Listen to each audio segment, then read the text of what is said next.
गिरीश महाजन साहेब ते स्पॉटवर गेले। तिथले आमचे आयुष प्रसाद कलेक्टर, पूर्वी आपल्याकडे सीओ होते, ते तिथे ते या ठिकाणी गेले आणि लगेच कामाला तिथं सुरुवात त्या बाबतीमध्ये झाली।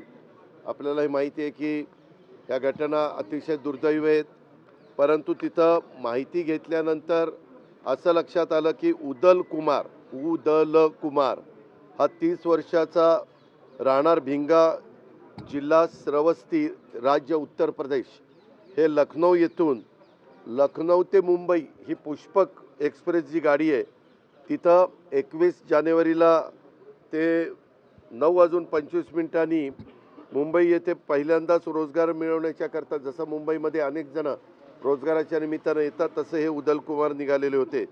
त्यांच्यासोबत त्यांच्या पत्नीचे भाऊ विजय कुमार हा देखील होता।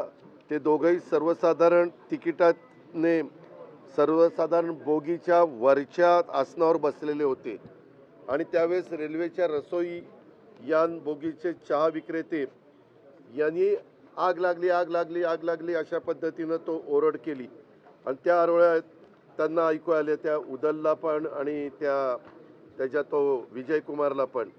आणि ते ऐकू आल्यानंतर त्यावेळेस पूर्ण बोगीत गोंधळ उडाला आणि त्यांच्या बोगीसह आजूबाजूचे बोगीमध्ये सुद्धा गोंधळ उडाला, कारण त्या बोगी एकमेकाला लागूनच असतात।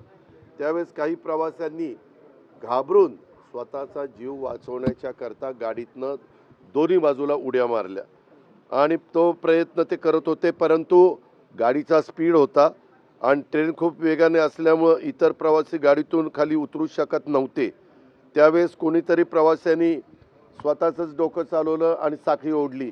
आपल्याला सगळ्यांना माहिती आहे की रेल्वेचा प्रवास करत असताना काही असं वाटलं तर धोक्याचं काही असेल तर साखळी ओढावी असं आपण ते सांगतो आणि रेल्वे मग थांबली आणि प्रवासी गाडीतून खाली उतरण्यास मिळेल या ठिकाणून खाली उतरायला लागले, म्हणजे ज्या दरवाजातनं किंवा खिडकीतनं, आणि खाली उतरल्यावर इकडे तिकडे जाऊ लागले। तेव्हा लगतच्या रेल्वे रुळावरून जात असताना बेंगलोर न्यू दिल्ली कर्नाटक एक्सप्रेस अतिशय वेगाने आली आणि रेल्वेच्या रुळावरील त्याच प्रमाणे रूळ ओलांडून प्रवाशांना धडका देऊन पुढं काही अंतरावर जाऊन थांबली।